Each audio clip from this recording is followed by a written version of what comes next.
Let me just get right to this. I think we're at the most dangerous time in our political history in terms of the balance of power and the role that the media plays in whether or not we maintain a free democracy or not.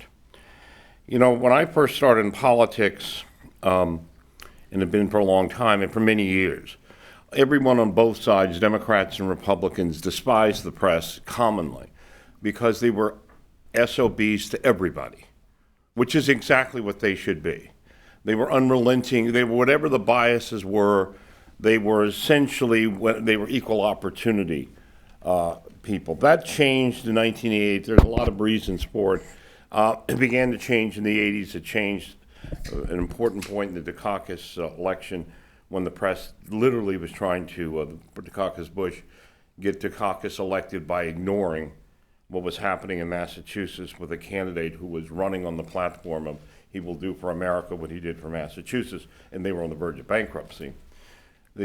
Also the change from evening news emphasis to morning news by the networks is another factor that's been pointed out to me. And then most recently, what I call the nepotism that exists, where people get jobs, they're married to people who are in the administration or in politics, whatever. But the overwhelming bias has become very real and very dangerous. We have a First Amendment for one reason. We have a First Amendment because, not because the Founding Fathers liked the press, they hated the press. But they believed, as Jefferson said, that in order to have a free country, in order to be a free people, we needed a free press. That was the job of so there was an implicit bargain in the First Amendment. The press being the only institution at that time which was in our process of which there was no checks and balances. We designed a constitutional system with many checks and balances. The one that had no checks and balances was the press, and that was done under an implicit understanding that somehow the press would protect the people from the government and the power by somehow allowing people to have the truth.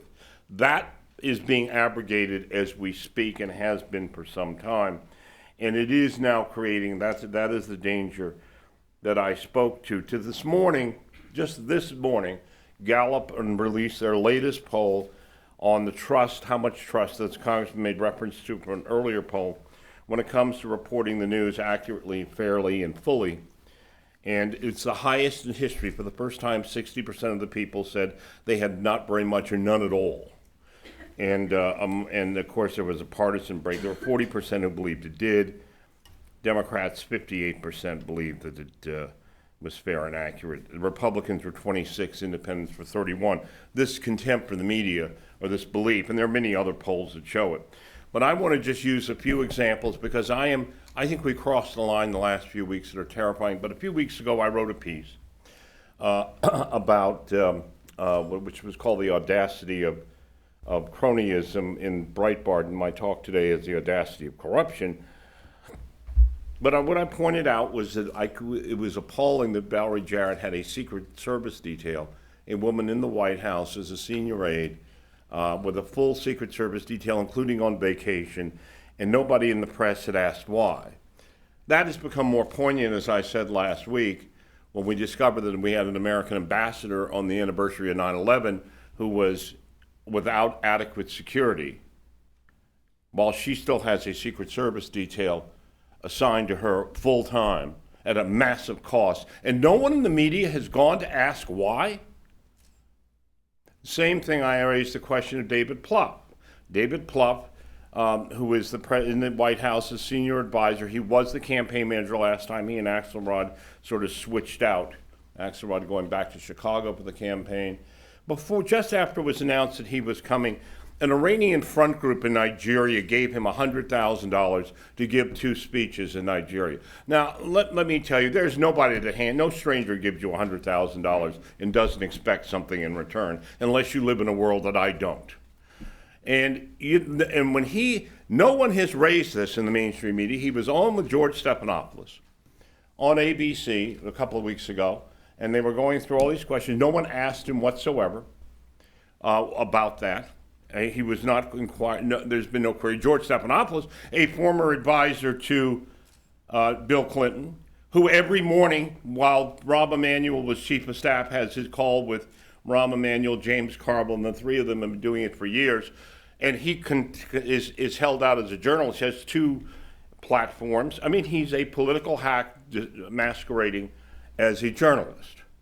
But when you don't ask the questions you need to ask of someone like David Plouffe, who's going in the White House, when we're talking about Iran, I just finished surveys, some of you may have seen with John McLaughlin this week for the Secure America Now, on just how strongly Americans are concerned with Iran, the Muslim Brotherhood, what's happening in the Middle East, and cuts in defense spending. And this is not the place for that. But it strikes me as the American people identify in the polling we've done over the last year as Iran is the single greatest danger to the United States. And here's a man who's being paid by an already named front group for a terrorist regime, and is not asked about it or queried about it.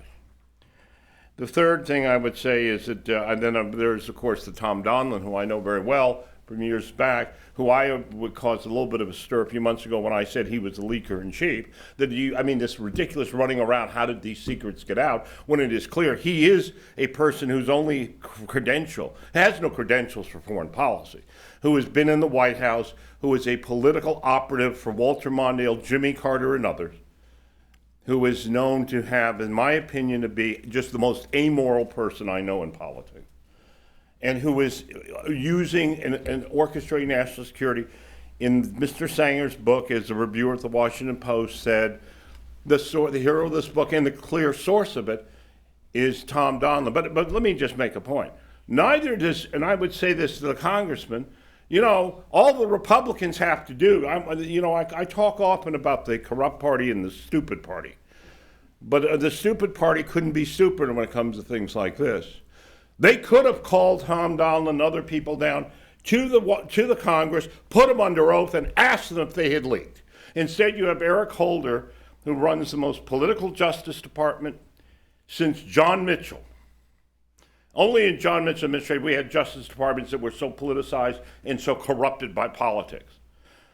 And he's appointed someone who gave two people to do a study on the leaks sometime in the next century, will come out, and one of them was a contributor to Barack Obama when he was a state senator. That's a really unbiased source.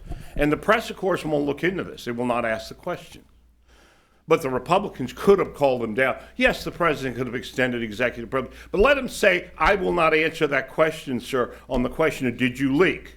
These secrets that Dianne Feinstein, the Democratic chairman of the Senate Intelligence Committee, said were endangering of national security and American lives. And as she said when she read Sanger's book, my God, every page I turn, I learn something that I don't know.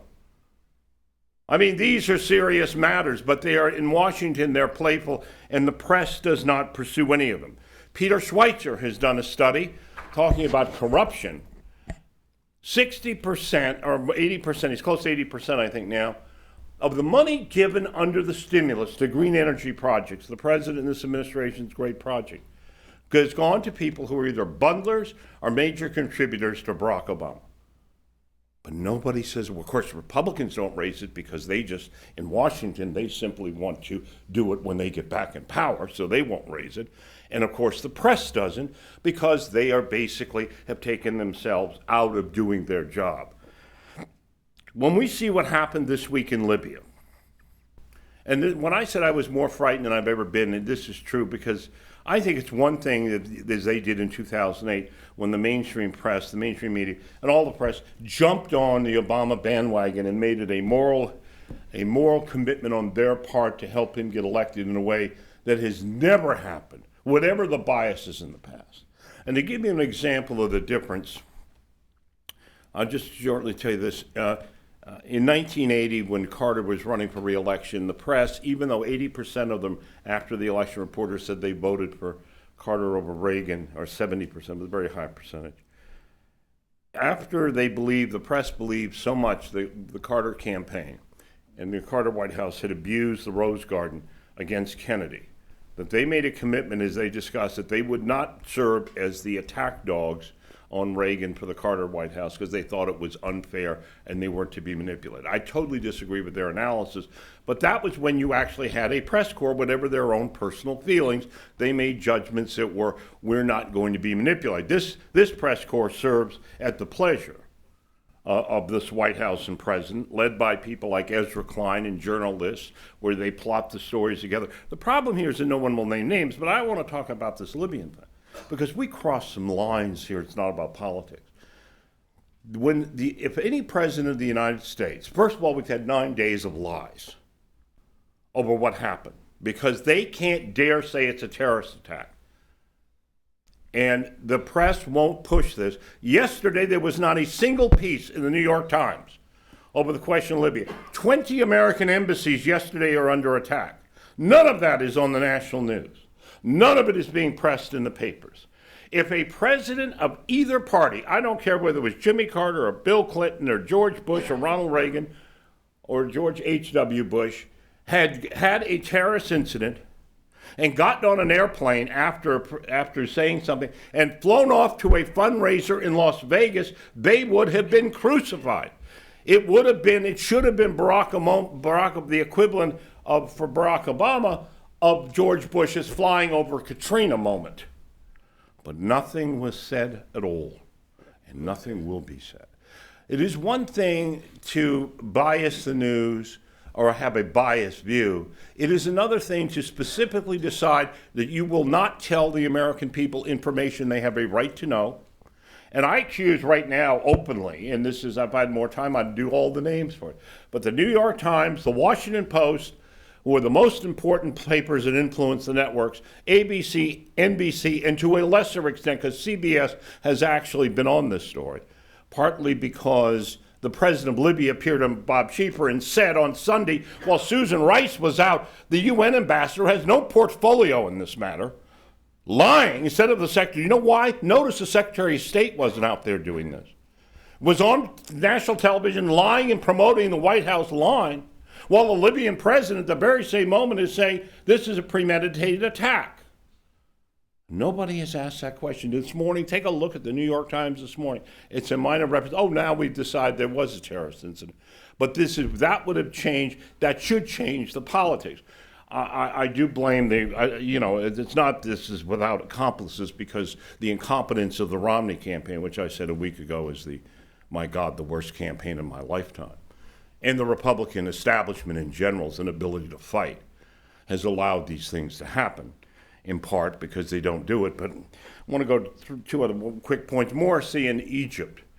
The president of Egypt, we find out now that 2 days before, that his whole agenda has been getting the blind sheik, who's responsible for the bombings of the World Trade Center in 1993, out of prison.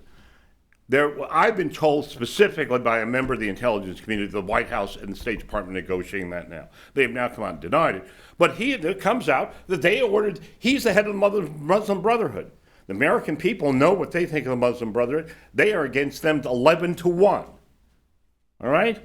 And he's the president of the Muslim Brotherhood, getting $2 billion from the United States. He tells them that we had advance warning because they had said they were going to do this, to attack our embassy. The president, after the incident, after 48 hours, Mr. Morsi does nothing and says nothing. The president picks up the phone and calls him and demands they call it off. On Friday, last Friday, a week ago today, there was supposed to be a big demonstration, thought that would be the big day. No, it disappeared because Morsi called it off. But no press person has investigated this. Just as no press person will go and ask the most obvious questions, which are when there are really good stories here, and good media stories, and good news stories, they are in the tank. And this is a frightening thing. Another example has been the polling, which everyone wants to talk to me about. Look, there is no doubt that Romney is blowing an election he could not lose, and has done everything he can to lose it. But the bias, the polling, it's very complicated. Some of it is error, some of it is miscalculation, but some of it is deliberate, in my opinion, to pump up the numbers using 2008 base to give a sense of momentum to the Obama campaign. When I have polls that have the preference of Democrats over Republicans higher than it was in 2008, which was a peak Democratic year, I know I am dealing with a poll that shouldn't be reported. And yet they are being done, and they're being done with that knowledge and with that basis for some people. And the answer is, as I said, some of it is incompetence, some of it is they just don't know what they really know how to handle it, and some of it is on purpose and is purposeful. But all of it is to serve a basic point, just as journalist was, Mr. Klein's journalist. But as I said, there is no pushback. We have a political campaign where, to put the best metaphor I can on it, where the referees on the field are sacking the quarterback of the one team, tripping up their runners, throwing their bodies in front of blockers, and nobody says anything. The Republicans don't. The reason you will lose this battle is for one reason. Despite organizations like AIM and others are pointing this out, and the fact that 60% of the American people are in on the secret here. I mean, they're no idiots. The Republicans and those candidates who are not the candidates of the press refuse to call them out.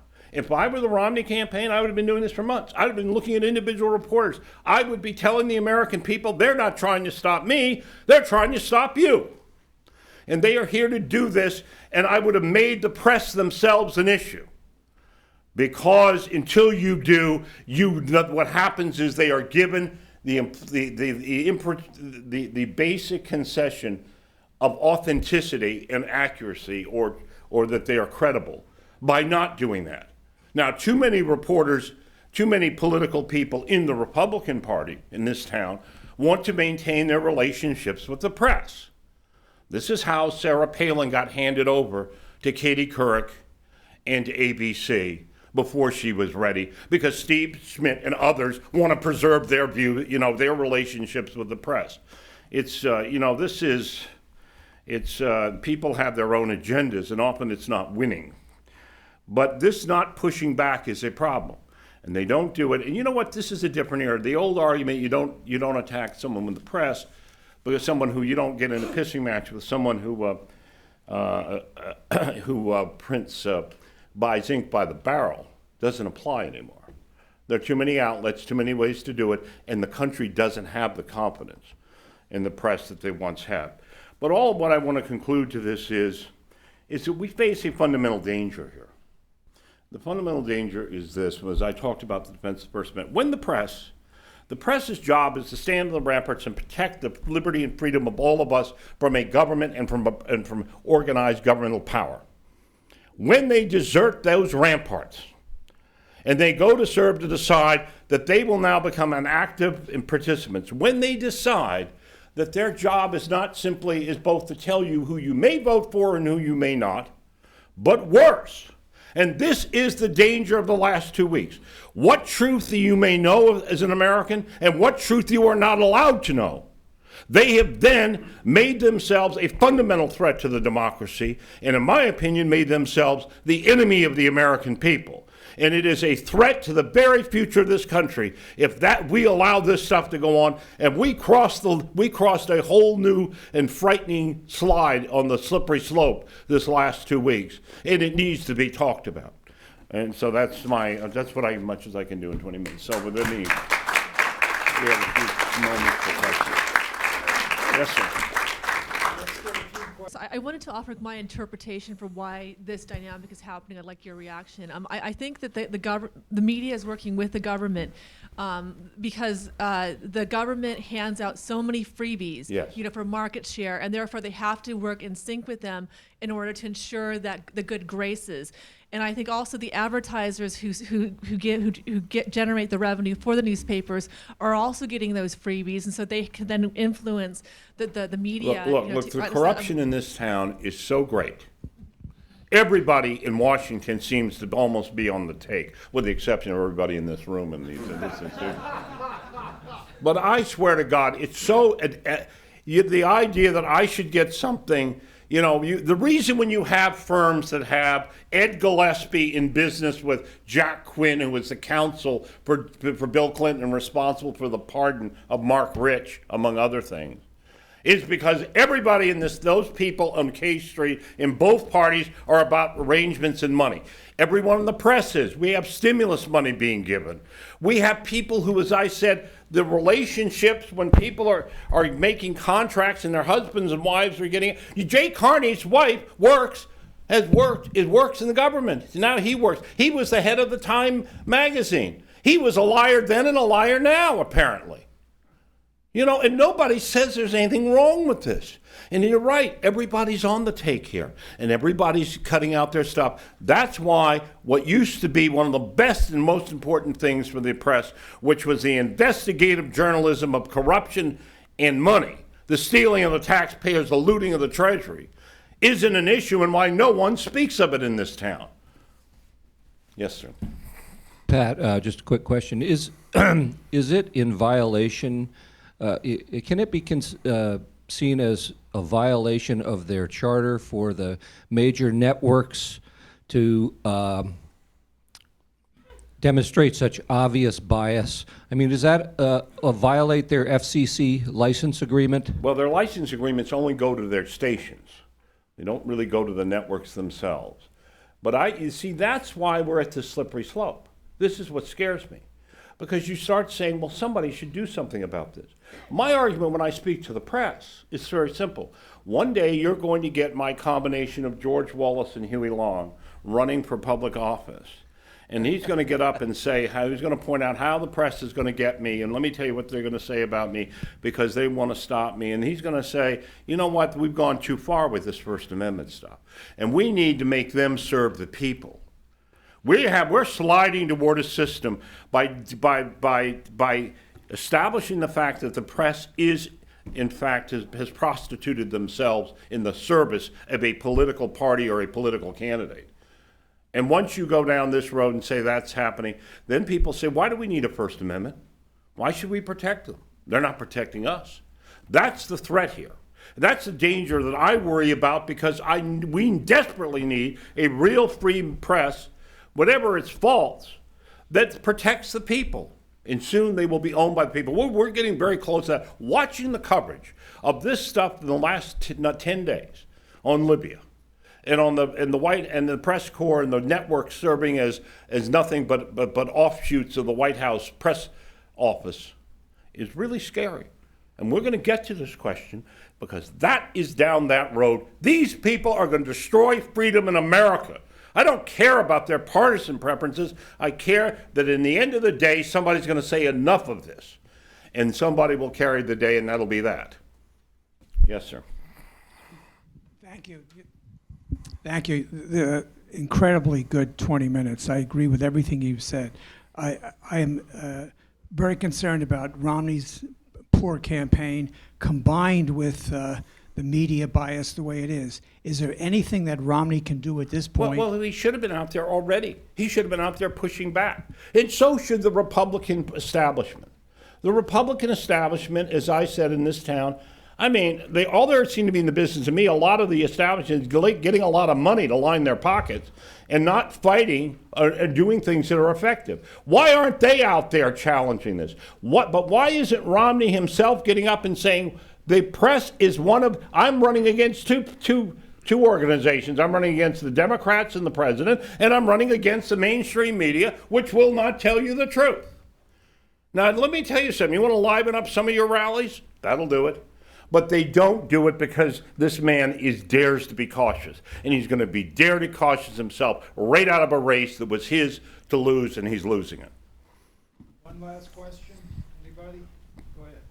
Are there no patriots in the media? Oh, yes, there are. There are some. Do they not see? Well, the problem is, let me say this, because nobody raises the question. Because no one raises from the viewpoint that I'm raising it from.